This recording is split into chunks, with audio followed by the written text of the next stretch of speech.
Inverter का अर्थ क्या है? क्या लाइट जाने पर ये चलता है बिना मतलब पावर के भी बैटरी बैकअप लेता है? तो ऐसा नहीं है। इन्वर्टर एक अलग बनाया हुआ सर्किट होता है जिसे हम इन्वर्ट कहते हैं, यानी डीसी को वापस एसी में बनाना।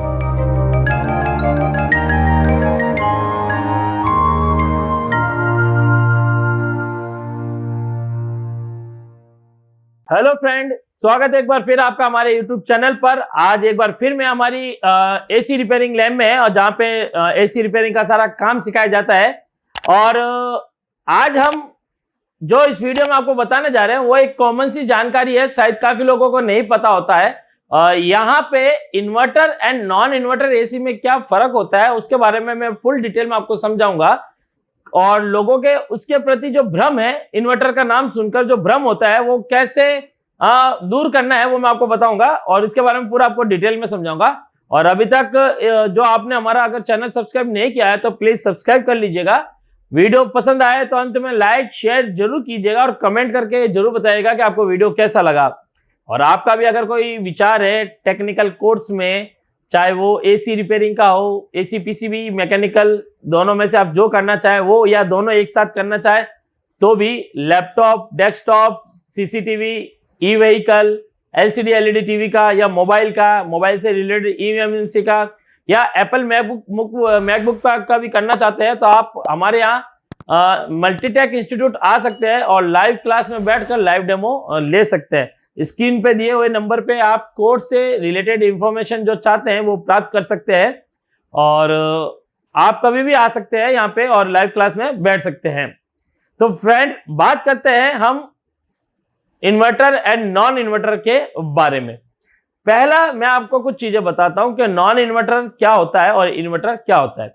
हमारे घर में जो एसी लगे होते हैं, विंडो या स्प्लिट एसी, इनके अंदर दो टाइप के एसी आते हैं। एक आता है इन्वर्टर, एक आता है नॉन इन्वर्टर। पहले जो आता था वो नॉन इन्वर्टर आते थे और आजकल जो आते हैं वो इन्वर्टर है। लेकिन ऐसा नहीं है कि नॉन इन्वर्टर मार्केट से बंद है, नहीं, इन्वर्टर भी आता है, नॉन इन्वर्टर भी आता है। नॉन इन्वर्टर जो होता है वो कॉस्ट में कम होता है, उसकी कॉस्ट थोड़ी कम होती है, और जो हाई कॉस्ट में होता है वो इन्वर्टर होते हैं। किस लिए? इन्वर्टर और नॉन इन्वर्टर में अगर बात करें कि बिजली कौन बचाता है तो बिजली इन्वर्टर बचाता है। अगर बात करें कि इन्वर्टर और नॉन इन्वर्टर में अगर फ्यूचर में जैसा आपने लगाया है और फ्यूचर में अगर बात करें कि खर्चा किसका ज्यादा आता है तो वो इन्वर्टर का खर्चा ज्यादा आता है। जब तक कंपनी की वारंटी होती है आपको चिंता करने की जरूरत नहीं होती, लेकिन आफ्टर ऑल जब कंपनी की वारंटी खत्म हो जाती है तो जो उसका रिपेयरिंग कॉस्ट है वो नॉन इन्वर्टर से हैवी पड़ता है, मतलब ज्यादा हो सकता है, कभी सिंगल तो कभी 2 गुना भी पड़ता है। तो चलिए बात करते हैं कि इन्वर्टर और नॉन इन्वर्टर में जो फर्क है वो क्या है। पहले मैं आपको कुछ ऐसे सवाल बताता हूं जो लोग आखिर में पूछते हैं कि इन्वर्टर का अर्थ क्या है? क्या लाइट जाने पर ये चलता है बिना मतलब पावर के भी बैटरी बैकअप लेता है? तो ऐसा नहीं है। इन्वर्टर एक अलग बनाया हुआ सर्किट होता है जिसे हम इन्वर्ट कहते हैं, यानी डीसी को वापस एसी में बनाना, उसको इन्वर्ट के रूप में हम इन्वर्टर कहते हैं।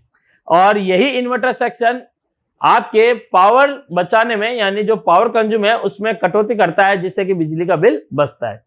पहले मैं आपको एक ग्राफ के थ्रू समझाऊंगा कि नॉन इन्वर्टर कैसे काम करता है। और बात करें कि नॉन इन्वर्टर में एक एसी के अंदर क्या क्या होता है। बात करूं अगर विंडो की, तो विंडो एसी में क्या होता है?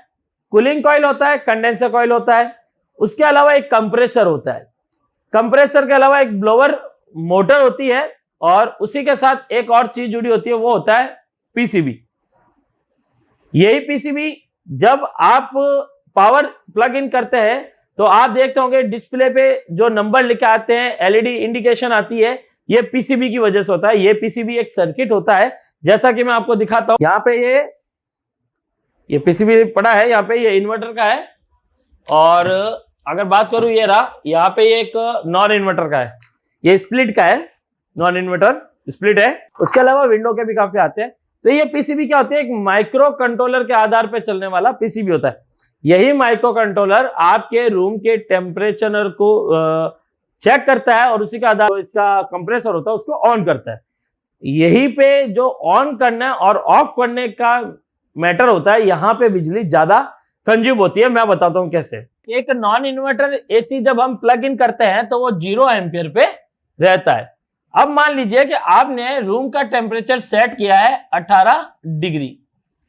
18 डिग्री पे सेट करने पर जब कंप्रेसर 3 मिनट के बाद या 3 से 5 मिनट के बाद ऑन होता है, काफी बार आप इसमें टर्बो मोड ऑन करते हैं, पावरफुल मोड ऑन होता है, तो उसमें क्या होता है कि डायरेक्टली कंप्रेसर ऑन हो जाता है।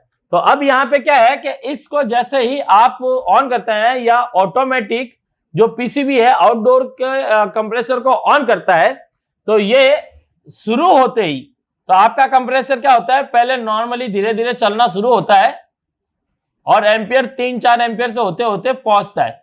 जब ये अपनी फुल रोटेशन में आ जाता है, हमारा कंप्रेसर जिसे हम रोटरी बोलते हैं, फुल रोटेशन में आ जाता है, तो ये नॉर्मली 7 एम्पियर से लेकर 9 एम्पियर तक का लोड लेता है और फुल स्पीड में चलता है और ये ऑन रहता है। ये होता है इसका ड्यूटी साइकिल, ये ड्यूटी साइकिल इसका ऑन रहता है। ये ड्यूटी साइकिल कब तक ऑन रहेगा ये देखना होता है। ये ड्यूटी साइकिल जब तक ऑन रहता है ऑन मोड का, कि जब तक आपका रूम का टेम्परेचर 18 आपने सेट किया है तो 16 पे ना आ जाए। ये 2 डिग्री लेस में आपको सेट करके देगा, यानी 18 सेट किया तो 18 नहीं 16 तक। तो 16 तक डिग्री तापमान जब सेट होगा, जब तक ये ऑन साइकिल ड्यूटी इसका चलता रहेगा और आपका कंप्रेसर 7 से 9 एम्पियर के बीच का बिजली खपत करता रहेगा। और जब तक ये चलता रहेगा, जैसे ही चलते चलते चलते आपका ये डिग्री ये सेट होगा रूम, और ये आपका क्या करेगा, ऑन साइकिल बंद हो जाएगा। बंद हो गया, फिर वापस क्या आ जाएगा, 0 एम्पियर पे। फिर धीरे धीरे तापमान जब बढ़ेगा तो फिर आपका तापमान जब तक 18 क्या था 20 डिग्री पे नहीं आता, ये आउटडोर का कंप्रेसर दोबारा ऑन नहीं होगा। तो जैसे ही 20 पे जाएगा तो ये दोबारा इसका ड्यूटी साइकिल ऑफ टाइम कितना था, उसके बाद दोबारा ये ऑन हो जाएगा।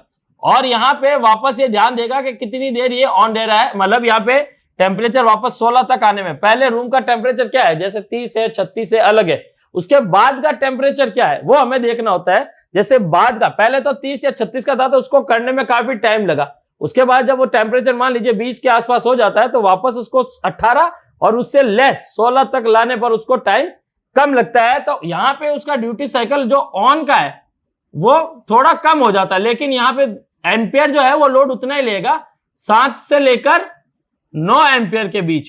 तो ये बार बार चलता रहता है और ये आपका ये सर्कुलेशन बना रहता है। इस सर्कुलेशन में जो एम्पियर रिक्वायर्ड है वो एम्पियर काफी ज्यादा हाई खाता रहता है। तो फ्रेंड, जैसा मैंने आपको बताया ये ग्राफ चलता रहता है और हर बार आपका कंप्रेसर जितनी बार ऑन होगा उतनी बार ये फुल स्पीड में जब भी आएगा ये आपका बिजली के बिल यानी उस पर बढ़ोतरी करता रहेगा। ये हर बार एम्पियर में क्या करेगा, बढ़ोतरी, यानी 7 से 9 के बीच में ये फुल स्पीड पर चलेगा। शुरुआत में थोड़ा ग्राफ इसका ऑन ड्यूटी साइकिल थोड़ी बड़ी होती है और बाद में जो ऑफ ड्यूटी और ऑन ड्यूटी होती है लगातार चलती रहती है और इससे आपका हर बार जो इसका कंप्रेसर उठाव लेता है, एक्चुअली जो बिल आता है यानी बिल की जो बढ़ोतरी होती है वो एम्पियर की जो कंज्यूम पे होता है। तो जितना एम्पियर बढ़ेगा उतना ही कंज्यूम बढ़ेगा। तो यहाँ पे हर बार क्या होता है, इसका ग्राफ बढ़ता रहता है। और जो कूलिंग है वो कूलिंग भी इसके साथ क्या है कि नॉर्मली इसके अकॉर्डिंग चलती रहती है। जैसे ये कूलिंग मान लीजिए इन्होंने 18 पे मैंने जैसे बताया यहाँ पे सेट किया है, तो ये कूलिंग को लगातार ये डाउन, फिर इसको वापस हाई ले जाने में, वापस डाउन और हाई ले जाने में, तो इसमें क्या होता है इसका ग्राफ इसका भी बिगड़ता रहता है। तो ये सेट नहीं हो पाता और यहाँ पे इसको मतलब जो बिल है वो बढ़ता ही रहता हमारा और एम्पियर है वो कंज्यूम होता रहेगा। इन्वर्टर में क्या होता है, ये जैसा भी मैंने नॉन इन्वर्टर बताया, तो नॉन इन्वर्टर क्या होता है, चलने में भी एसी पावर का यूज करता है। ये जो एसी पावर आपके घर में आता है इसी से इसका पीसीबी भी चलता है और यही आपके आउटडोर में जाता है। पीसीबी डीसी वोल्ट पे चलती है, वहां सर्किट बना होता है जो डीसी वोल्ट बनाता है, वही सर्किट यहाँ पे आउटडोर को ऑन करने के लिए रिले का उपयोग करता है। और रिले डायरेक्ट क्या करता है कि अपने पावर में से, मतलब जो पावर रिले होती है वो एसी को आउटपुट में भेजती है या कॉन्ट्रैक्टर लगा होता है तो उसको ऑन करती है, कैसे भी मतलब कुल मिला के जो आउटडोर है उसको इनेबल ऑन करती है। तो जैसे कंप्रेसर ऑन होता है वो एसी वोल्ट की खपत करना शुरू कर देता है, वो डायरेक्टली सीधा लोड आपके उस जो वायर होता है, केबल हमने लगा रखा था, उसी के थ्रू वो बिजली को लेना शुरू करता है। अब ये तो था एक नॉन इन्वर्टर का, क्या भाई इसका बार बार कंप्रेसर ऑन ऑफ होता है जिससे ये आपका एम्पियर यानी जो बिजली है वो कंज्यूम करेगा। लेकिन अब बात करें इन्वर्टर में, तो इन्वर्टर में क्या होता है, मान लीजिए रूम का टेम्परेचर 36 डिग्री है, ठीक है। जब आप इन्वर्टर एसी को ऑन करते हैं, इन्वर्टर का अर्थ यहाँ पे एक सर्किट होता है जो कि पहले तो एसी को डीसी में बनाया जाता है, फिर उसी डीसी को इन्वर्टर सेक्शन में दिया जाता है। ये इन्वर्टर सेक्शन 6 आईजीबीटी और एक मॉड्यूल आईसी से बना होता है, ड्राइवर आईसी जो आईजीबीटी को चलाता है उससे बना होता है, और उसको कंट्रोल करने के लिए वहां आउटडोर में एक पीसीबी लगा होता है। इन्वर्टर का मैं आपको एक पीसीबी दिखाता हूं, ये एलजी का आउटडोर पीसीबी है। तो यहाँ पे ये कंट्रोलर लगा है और ये कैपेसिटर लगे है और यहाँ पे ये आईपीएम लगा हुआ है, यहाँ पे आईजीबीटी, ब्रिज रेक्टिफायर और ये सारा लगा हुआ है, स्कॉटकी डायोड, और ये कंट्रोलर है जो इसको कंट्रोल करता है। अब ये कंट्रोल करते टाइम क्या करता है कि जैसे ही आपने एसी ऑन किया, रूम का टेम्परेचर चाहे 30 है या 36 है, जो भी एक्सपेज है, तो एक बार के लिए जैसे ही कंप्रेसर ऑन हुआ, वो ऑन होते ही जैसे मान लीजिए आपने 3 मिनट का टाइम लेता है, 3 मिनट का टाइम लेगा, 3 मिनट, कभी कभी जल्दी भी हो जाता है, आप देखते हैं 1 मिनट बाद भी हो जाता है। तो जैसे ही ये ऑन होगा, इसका धीरे धीरे कंप्रेसर 1 एम्पियर से स्टार्ट होगा, धीरे धीरे लोड लेना शुरू करेगा और इसका ग्राफ भी क्या करेगा, एक बार के लिए बढ़ेगा। अब यहां पे जो ग्राफ बढ़ा है ये भी जाएगा आपके 7 एम्पियर से 9 एम्पियर के बीच तक का, उसमें भी जा रहा है, इसमें भी जा रहा है, लेकिन यहां पे ये बिजली कहां बचा रहा है, वो अब बचाएगा। तो ध्यान से देखिएगा वीडियो को। तो यहां पे ये 7 एम्पियर तक ये जा रहा है। अब यहां पे 7 एम्पियर पे ये चलता रहता है, ड्यूटी साइकिल का टाइम इसका होता रहता है, और यहां पे क्या होता है, ये चलेगा जब तक रूम टेम्परेचर आपने जो 18 डिग्री पे नहीं किया है, ये 18 डिग्री से -2 यानी 16 डिग्री तक अपनी फुल स्पीड में वर्किंग करेगा। और जैसे ही ये रूम टेम्परेचर सेट होगा, ये क्या करेगा, बंद नहीं होगा। जैसे ये 0 एम्पियर पे आता था, ये बंद नहीं होता, ये क्या करता है, धीरे से लो होके पहले 4 एम्पियर, 3 एम्पियर, 2 एम्पियर पे आ जाता है। अब यहाँ पे क्या होता है, 2 एम्पियर, 3 एम्पियर, 4 एम्पियर, और ये यहाँ पे नीचे है 1 एम्पियर। तो यहाँ पे क्या करता है, 1 के बाद ये सीधा 0 एम्पियर होता है। तो ये क्या करता है कि यहां से बंद नहीं होता है, धीरे धीरे धीरे स्पीड को स्लो करता है। तो 2 या 1 एम्पियर या 3 एम्पियर के आसपास जो आपके टेम्परेचर को सेट करना होता है, 1 पे आता है पहले, 1 एम्पियर पे आके कंप्रेसर बंद नहीं होगा, चलता रहता है, धीरे धीरे क्या करेगा, चलता रहेगा। तो यहाँ पे क्या होगा कि ये टेम्परेचर आपका जो एसी है वो धीरे धीरे इसी पे चलता रहेगा। अब चलता रहेगा। अब यहाँ पे क्या होगा कि जो हमारा टेम्परेचर हमने 18 पे सेट किया था, अब उस टेम्परेचर के अकॉर्डिंग अगर आप देखेंगे तो हमारा ये जो टेम्परेचर का ग्राफ है ये हाई लो होता रहता है, क्योंकि धीरे धीरे जैसे एयर कूल होगी, गर्म होगी, ये चलता रहेगा, ठीक है। अब इसी के सहारे क्या होता है कि ये 18 पे तो आ गया, लेकिन अब जो काम है वो मेन इसके इन्वर्टर सेक्शन का है, जो कि क्या करेगा, कंप्रेसर को ऑफ नहीं करेगा, क्योंकि यहाँ पे जो कंप्रेसर होता है वो डीसी कंप्रेसर होता है इन्वर्टर में। तो इस कंप्रेसर को वो क्या करेगा, 1 एम्पियर पे ला देगा। फिर जैसे ही गर्मी का ग्राफ बढ़ेगा, टेम्परेचर का ग्राफ बढ़ेगा, तो इसका भी एम्पियर थोड़ा हाई होगा। फिर वो जैसे लो होगा, फिर इसका लो होगा, फिर हाई होगा, लो होगा, हाई होगा, लो होगा, हाई होगा, लो होगा, ऐसे लगातार वो उसके साथ साथ चलता रहेगा। अब ये दोनों ग्राफ क्या करेंगे, आपके टेम्परेचर का और इधर आपके एम्पियर का, यानी जो हमारा कंप्रेसर है इसका जो कंज्यूम है, एम्पियर जो कंज्यूम कर रहा है उसका ग्राफ, ये दोनों लगातार बराबर जब तक चलते हैं जब तक आप एसी ऑफ नहीं करते हैं। तो ये लगातार इस 18 डिग्री को इन्वर्टर एसी क्या करता है, इस 18 डिग्री को मेंटेन करने के लिए अपने कंप्रेसर को ऑफ नहीं करेगा और बंद 1 2 1 2 3 1 2 3 इतने पे ही चलाता रहेगा, जिससे कूलिंग आपकी लगातार बनी रहे। अब जब ये कूलिंग लगातार बनी रहेगी तो आप खुद देखिए, जब non inverter her bar on होने पर 7 एम्पियर खा रहा है और यहाँ पे सिर्फ एक बार ऑन होके वापस टेम्परेचर मेंटेन होने पर 1 से 2 एम्पियर पे ही चल रहा है, तो आप खुद सोचिए 7 से 9 एम्पियर, 7 एम्पियर से 9 एम्पियर के बीच और 1 से 2 एम्पियर के बीच काफी फर्क होता है बिजली बचाने में। तो यहाँ पे ये इन्वर्टर एसी आपका जो होगा तो वो धीरे धीरे इसको चलता रहेगा, कंप्रेसर ऑफ नहीं होगा और आपका रूम का जो ठंडक है वो कूलिंग बरकरार रहेगी, जिससे कि आपका कंप्रेसर धीरे धीरे उसको वर्किंग कराता रहेगा, चलता रहेगा और रूम की टेम्परेचर मेंटेन बनी रहेगी। तो अब इस मेंटेन के कारण ही कंप्रेसर ज्यादा लोड नहीं उठाएगा और आपका एसी का जो बिल है वो कम आएगा। तो आपने फ्रेंड देखा किस प्रकार से एक नॉन इन्वर्टर और एक इन्वर्टर किस प्रकार से बिजली की बचत करते हैं।